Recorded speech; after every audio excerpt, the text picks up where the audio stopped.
Partie 3. Le loup. Chapitre 8. Il n'y eut pas d'autres incidents, même s'ils furent l'objet de l'attention générale tant qu'ils restèrent à table. Le loup s'était couché près de la chaise de Camille, ménageant ainsi un espace confortable autour d'elle. Il ne daigna plus jeter un seul coup d'œil sur les humains qui l'entouraient. Camille faillit parler de l'homme en noir, mais se ravisa. La ressemblance qui lui avait sauté aux yeux lui paraissait beaucoup moins évidente. Il était ridicule d'alarmer ses compagnons pour rien.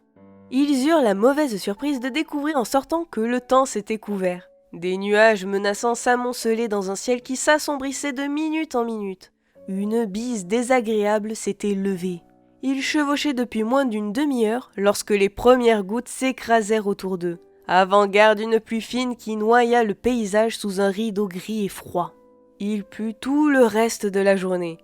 Camille avait remonté la capuche de sa cape, ne laissant dépasser que le bout de son nez. Mais elle frissonnait, glacée par l'humidité qui s'infiltrait dans ses vêtements. Son champ de vision était limité à quelques mètres. Aussi ne se rendit-elle compte qu'ils étaient arrivés à Alchen qu'une fois les remparts extérieurs franchis.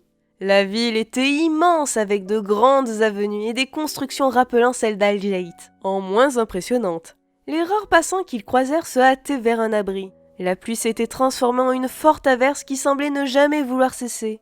Demeurer à l'extérieur devenait une idée assez stupide. Björn les guida vers une auberge qu'ils connaissaient dans un quartier tranquille. Quand ils y parvinrent, ils étaient aussi trempés que s'ils étaient tombés à l'eau.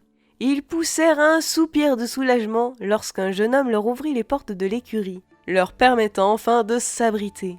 Une fois les chevaux séchés et étrillés, ils enfilèrent des vêtements secs et entrèrent dans l'auberge.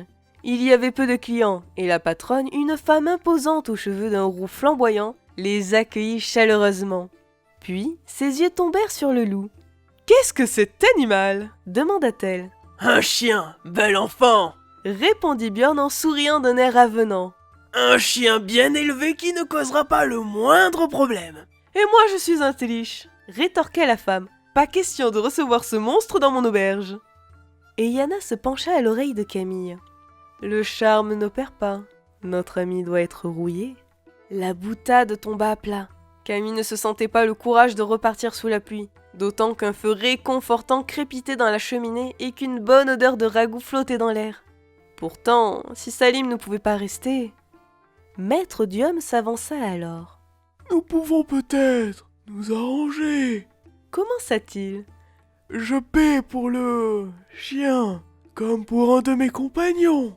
Il demeure près de nous, et s'il commet la moindre bêtise, je m'engage à vous rembourser sans discuter. » L'argument sembla intéresser la tenancière davantage que les sourires de Björn. Elle prit le temps de réfléchir puis se décida. « D'accord, mais uniquement dans la salle commune. Pas question que cet animal entre dans une de mes chambres. Il devra se contenter de l'écurie. » Maître Diom jeta un coup d'œil à Camille qui acquiesça en silence. « Très bien, » déclara-t-il. « Marché conclu. » Après le repas, ils se prélassèrent un moment près du feu en préparant la suite de leur voyage. Tard dans la soirée, la conversation bascula sur Eléa Ril Morienval. Les avis divergeaient à son sujet. Edwin pensait qu'on n'entendrait plus parler d'elle, alors que Maître Diom la considérait encore comme dangereuse. « Sa fuite ne plaide pas pour elle, » expliqua-t-il. « Mais si Altan et Elysia ne réapparaissent pas, elle peut tout à fait retrouver sa place au sein de l'Empire. On ne peut rien lui reprocher de plus qu'aux autres sentinelles. Elle s'est débrouillée pour que Holt Kilmuirt porte l'entière responsabilité de la tentative d'assassinat de Camille.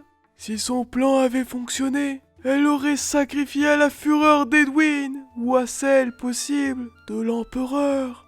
Elle a tout à gagner à faire disparaître la petite. Nous n'en avons pas fini avec elle. » Camille partageait le point de vue de l'analyste. Toutefois, elle n'avança pas d'argument.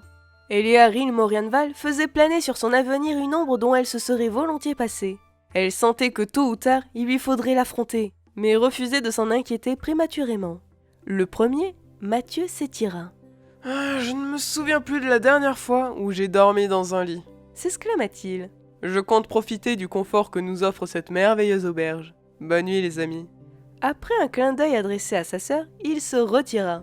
Les autres le suivirent un à un, jusqu'à ce qu'il ne reste plus que Camille, Edwin et Yana. « Je dors dans l'écurie pour surveiller le loup », annonça Camille. « Je vais avec toi », répondit la marchande du tac au tac. « C'est gentil, mais il est inutile que nous soyons deux. » « Tu es sûre ?»« Certaine !» Je renonce volontiers à mon lit. » proposa Edwin. J'ai tellement l'habitude de dormir par terre qu'une fois de plus, une fois de moins. Je te remercie, Affirma Camille. ça ne sera pas nécessaire. Comme pour montrer sa résolution, elle se leva. Le loup qui sommeillait depuis 1 heure devant la cheminée ouvrit un œil, s'étira, puis se glissa à ses côtés. Allez, viens, gros bêta. Lui lança-t-elle. Je te promets que lorsque tu auras retrouvé ton apparence, tu me paieras ça. Il faisait plus frais dans l'écurie que dans la pièce commune. Cependant, quand elle se fut nichée dans la paille, le loup la réchauffant de sa masse, elle se sentit presque aussi bien que dans un lit. Meunier, mon vieux, Chuchota-t-elle. j'espère que ce n'est pas pour dormir avec moi que tu fais tout ce cinéma. Parce que sinon... Cette menace voilée lui tira un sourire. Le cœur serein, elle ne tarda pas à s'endormir. Bien plus tard, elle ouvrit les yeux. La nuit était parfaitement calme. La pluie avait cessé. Seule la respiration des chevaux troublait le silence. Un frisson la parcourut. Elle comprit que le froid l'avait réveillée. Elle tendit le bras, toucha la paille autour d'elle. Le loup avait disparu.